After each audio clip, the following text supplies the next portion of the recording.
Soy Amparo Chávez, soy psicóloga especializada en violencia de género y trabajo en la red de centros Mujer, en concreto en el Centro Mujer 24 Horas de Valencia desde el año 2005 y desde hace 6 años estoy en el servicio de intervención grupal con mujeres víctimas de violencia de género.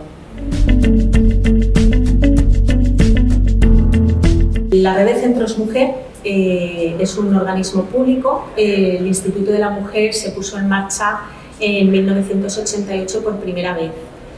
En aquel entonces fue creado para dar atención a las mujeres, para realizar acciones de promoción en materia de igualdad. Con el paso del tiempo, este número de atenciones, porque al principio el instituto lo que estaba formado por una casadona en cada una de las capitales de provincia y era atendido por un abogado y una trabajadora social. Con el paso de los años, en el año 1996 se crea por primera vez el Centro Mujer 24 Horas de Valencia. Este servicio ya se crea para dar una atención integral a las mujeres víctimas de violencia de género, es decir, una atención tanto a nivel social como a nivel psicológico y a nivel jurídico. Posteriormente, en el año 97, se crea también una sede, otro Centro Mujer 24 Horas en Castellón y otro en Alicante. En concreto, la red de centros Mujer depende de la Consellería de Igualdad y Políticas Inclusivas y más concretamente de la Dirección General del Instituto Valenciano de las Mujeres. La red de centros Mujer es un recurso universal, gratuito y público que funciona los 365 días del año durante las 24 horas a través del servicio de atención telefónica que tenemos en toda la comunidad autónoma, que sería el teléfono 900-580-888. A través de ese teléfono se pueden poner en contacto con nosotras la ciudadanía en general, familiares o víctimas de violencia de género. Y lo que proporciona la red es un servicio de atención tanto de urgencia como un servicio de atención ambulatoria. ¿Esto qué quiere decir? Que el ser 24 horas no implica que solamente podamos atender situaciones en crisis y de emergencias, que así es cuando se requiere, sino que también realizamos toda una labor de intervención a corto, medio y largo plazo con estas mujeres para conseguir que recuperen el control de sus propias vidas. Los servicios con los que contamos para poder trabajar con ellas son, en primer lugar, como he dicho, el servicio de atención telefónica, que está ubicado en el centro de Valencia, pero da cobertura a toda la comunidad valenciana. El servicio de atención directa, que es el servicio donde ya intervenimos directamente con las mujeres cuando vienen al centro y podemos intervenir con ellas tanto a nivel individual como a nivel grupal.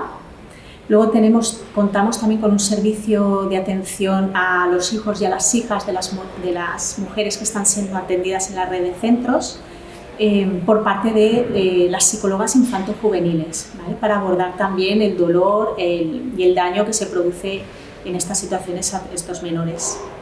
Y por último contamos con el servicio de prevención y de sensibilización en materia de violencia de género hacia la ciudadanía en general o profesionales que requieran de nuestro servicio.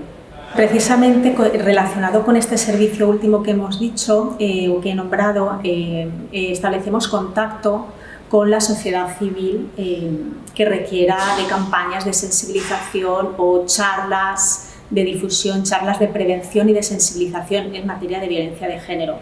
¿Esto cómo lo hacemos? ¿Cómo nos ponemos en contacto? Bueno, pues podemos señalar 2 vías distintas. Los centros que están ubicados en las capitales de provincia funcionamos o realizamos estas actividades a demanda de quien nos las solicita.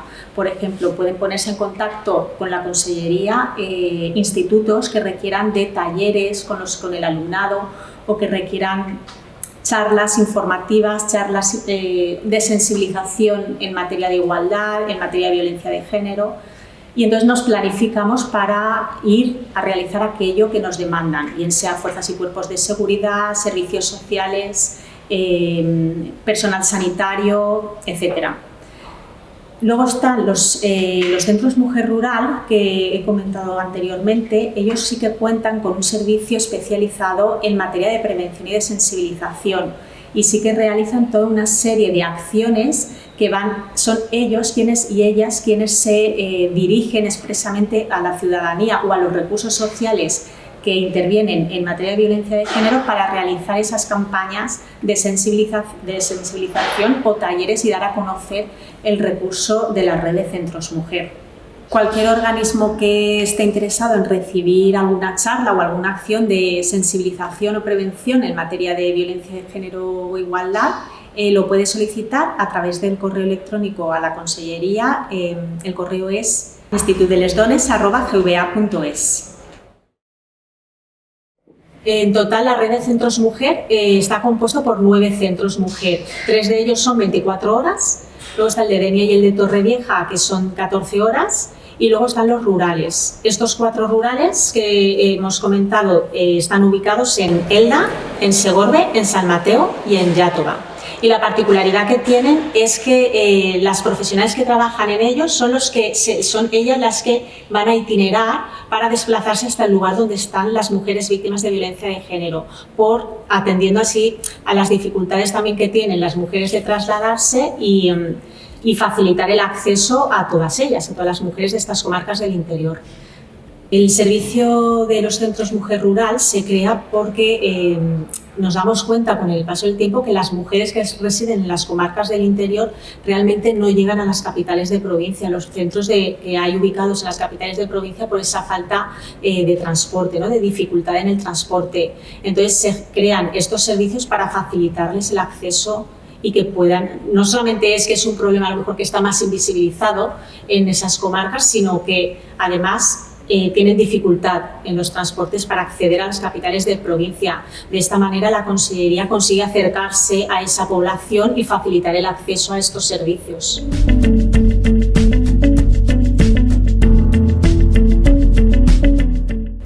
Desde la red de centros mujer intervenimos bajo unos protocolos que tenemos establecidos en función de las problemáticas que atendemos.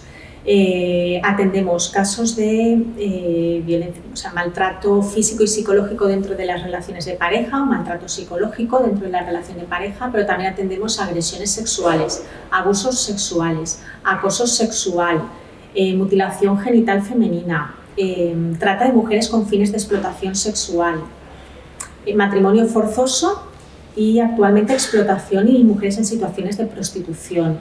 Por cada una de estas problemáticas tenemos unos protocolos de intervención establecidos. No es necesario que la mujer haya roto la relación, por ejemplo, para que venga a nuestro servicio. No es necesario que se haya interpuesto una denuncia para venir a nuestro servicio. Siempre se va a trabajar respetando las decisiones que las mujeres tengan que tomar.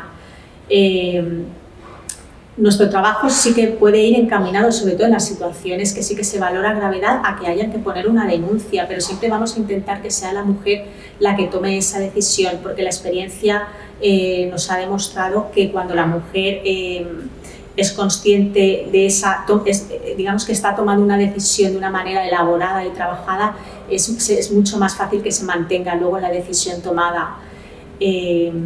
En los casos donde se producen agresiones sexuales, nuestro protocolo dice que la psicóloga que esté de turno se va a personar allí donde se necesite que esté la víctima, si así ella lo desea. Por lo tanto, todas las intervenciones que hacemos están en coordinación también con todos los agentes sociales o recursos que también intervienen en esta problemática. Nos coordinamos con fuerzas y cuerpos de seguridad, nos coordinamos con los servicios sociales, trabajadoras sociales, con juzgados, oficinas de atención a víctimas del delito. Entonces, con los centros de salud, hospitales si es necesario. Entonces, bueno, pues toda la intervención que hacemos es multidisciplinar, de manera coordinada y de manera protocolarizada.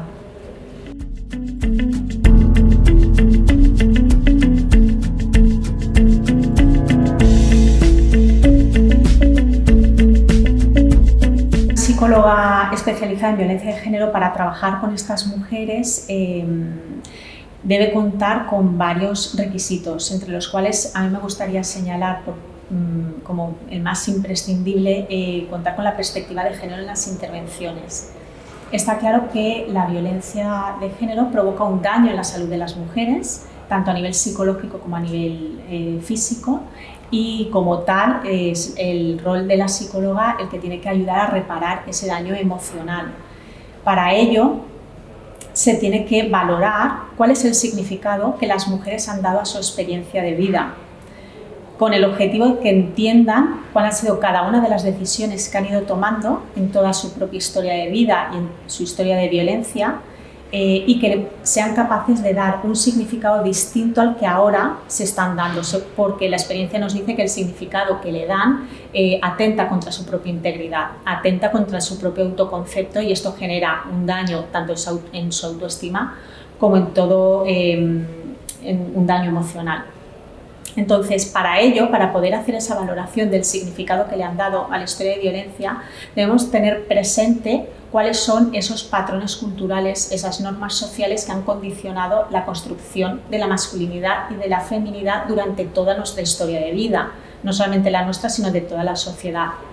¿Esto por qué es importante? Porque si no la tenemos, si no contamos y no lo vemos, como profesionales podemos cometer el riesgo de realizar hipótesis de trabajo o planes de intervención totalmente sesgadas, porque antes de ser psicólogas somos personas.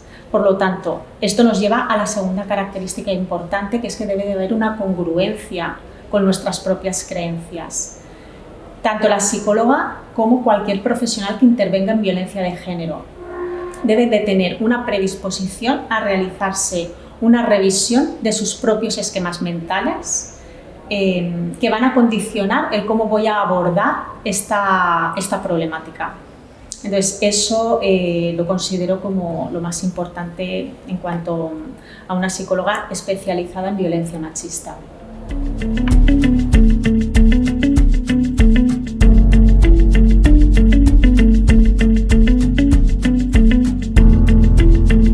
Una mujer deja de decir por qué consentí, porque si tú consientes es porque entiendes que puedes hacer otras cosas. El momento en que las mujeres entienden que no pudieron hacer otras cosas, empiezan a sentir alivio y empiezan a sentirse en paz consigo mismas. Cuando eso se consigue, se puede decir que dejan de sentirse víctimas. Nuestro objetivo como psicólogas también es dar continuidad a su historia biográfica, porque las mujeres te dicen: hemos perdido la identidad. Yo ya no sé ni quién soy, ya no soy la misma de antes, hay una ruptura en su historia biográfica.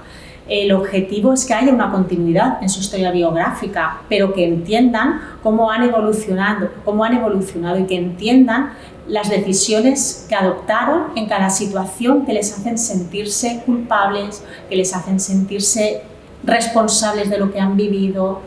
En el momento en que esa comprensión la alcanzan, comienzan a sentir alivio y se quitan como un lastre que les está ahogando. En el momento en que eso se consigue, dejan de sentirse víctimas y continúan con su historia como un antes y un después. Pero son las mismas personas, pero mejoradas, que decimos. Desde la red de Centros Mujer intervenimos bajo unos protocolos que tenemos establecidos en función de las problemáticas que atendemos.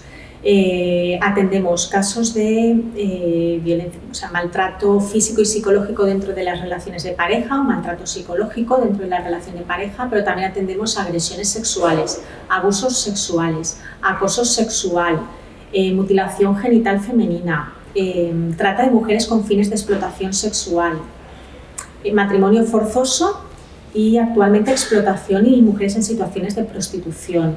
Por cada una de estas problemáticas tenemos unos protocolos de intervención establecidos. No es necesario que la mujer haya roto la relación, por ejemplo, para que venga a nuestro servicio. No es necesario que se haya interpuesto una denuncia para venir a nuestro servicio. Siempre se va a trabajar respetando las decisiones que las mujeres tengan que tomar.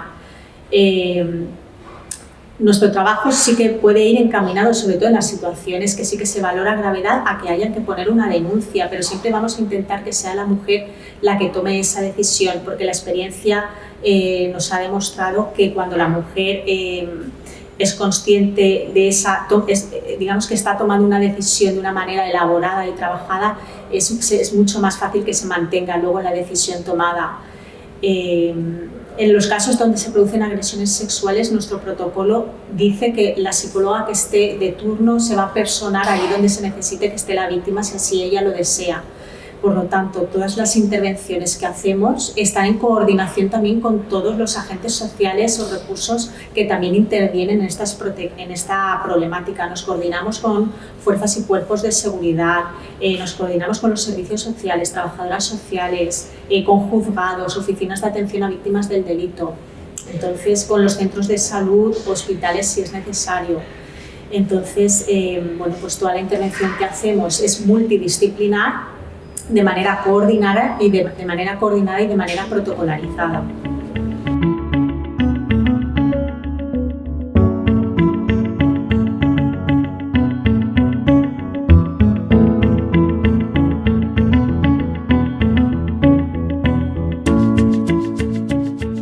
Es difícil dar indicadores sobre la gente de alrededor que pueda detectar un caso de violencia de género sin que la mujer que lo está sufriendo verbalice algo o lo diga. ¿Por qué?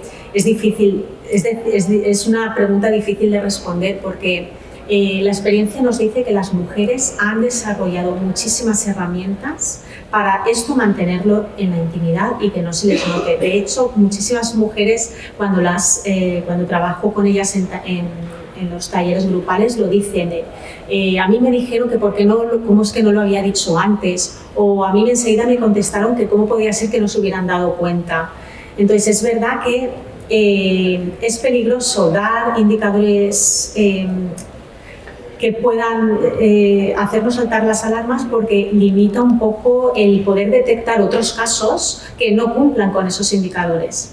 Lo que sí que diría a familiares o amistades de las mujeres sería que estuvieran alertas a qué entienden ellos por violencia de género o qué nivel de tolerancia tenemos en esta sociedad respecto a la violencia, porque lo que sí que nos hemos encontrado son mujeres que ellas tantean a ver si pueden decir lo que les está pasando y dependiendo de la respuesta que obtengan, cuentan más o cuentan menos.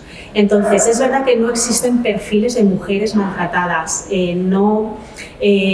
Habrá mujeres que las encontremos más tristes, con la cabeza gacha y esquivas en la mirada, pero habrá otras que tendrán carácter, tendrán genio y se enfrentarán a sus agresores. Entonces, dependiendo de la idea que los familiares o que las familias tengan de qué es una mujer maltratada y qué es la violencia de género, eso es lo que va a condicionar la respuesta que le den a ellas. Si ellas perciben que no van a ser cuestionadas y que no van a ser juzgadas, entonces podrán hablar con más libertad. Algunas cosas que se podrían decir, que se pueden confundir, bueno, pues lo que tiene que ver con las relaciones de parejas sanas. Si te controlan mucho, si te esperan siempre de manera inesperada, disfrazándolo de que te echo de menos, si tienes que estar mandando la ubicación, por ejemplo, con los teléfonos móviles, bueno, pues esos son signos de control.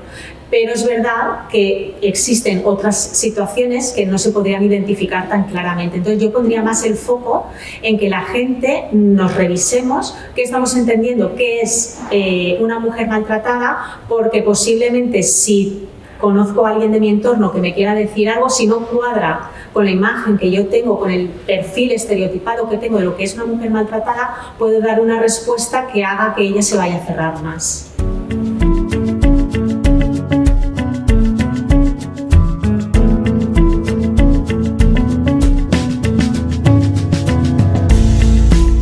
Respecto a la percepción de la violencia de género en la juventud,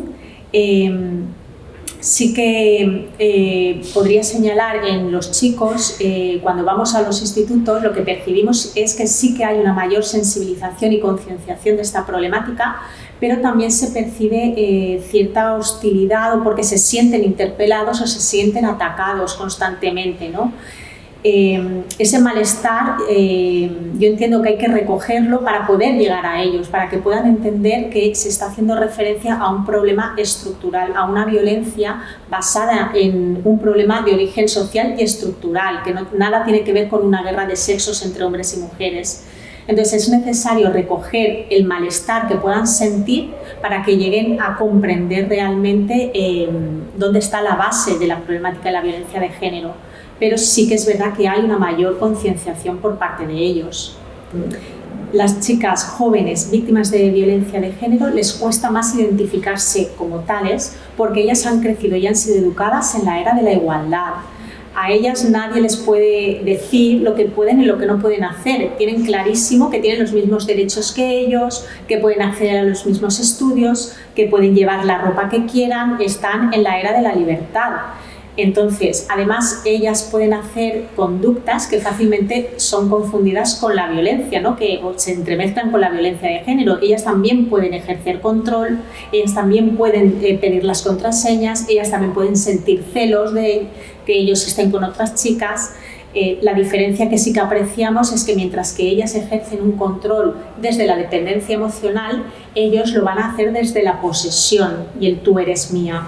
Entonces, claro, todas estas conductas que tienen que ver con cómo nos han socializado y nos hemos educado en el amor y en las relaciones de pareja, al final hacen que a ellas les dificulte mucho más identificarse como una víctima de violencia de género.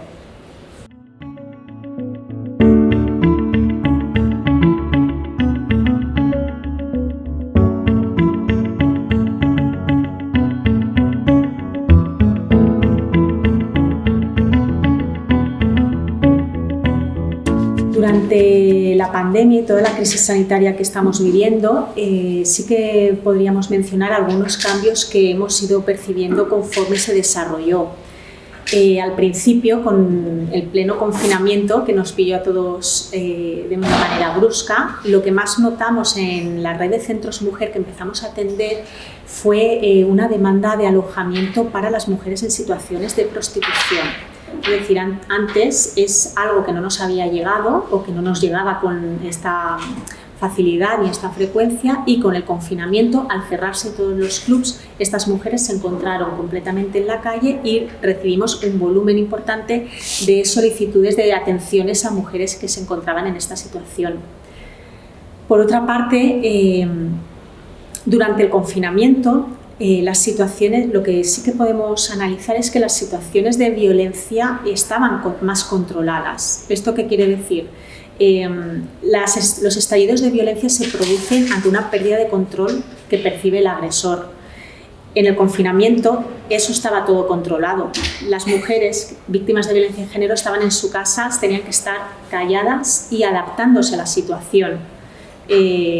Por lo tanto, ¿cuándo se empezaron a percibir esos estallidos de violencia? Con la desescalada. Con la desescalada a nivel mediático también se vio cómo en muy pocos días empezaron a producir asesinatos machistas, y es porque se empezó a producir una pérdida de control por parte de los agresores, y ahí es donde se percibió ese aumento, ¿no?, en el caso de las agresiones. Y luego también señalar que durante el periodo de confinamiento las principales atenciones que se nos hacían llegar eran sociales. Muchas estaban relacionadas con el empleo, prestaciones económicas, o mujeres que, por ejemplo, trabajaban de manera sumergida, pero que esto ya no tiene tanto que ver con la violencia de género, sino con el mercado laboral. Mujeres que estaban en situaciones de trabajo sumergido o de trabajos de interna se habían quedado de repente sin ningún tipo de ingresos ni ningún tipo de prestación, y todas esas dudas a nivel social sí que se empezaron a notar más como una demanda específica de todo el periodo de la crisis sanitaria. Y al final concluir que durante ese periodo de confinamiento que vivimos, una situación de incertidumbre no es un buen momento para tomar decisiones. Por lo tanto, las mujeres víctimas de violencia de género tampoco estaban en ese momento preparadas, ni era el momento para tomar ninguna decisión. Había que adaptarse a la situación, y posteriormente, conforme fuimos recuperando la movilidad, fuimos recuperando otra vez el nivel de atenciones a nivel presencial, etcétera.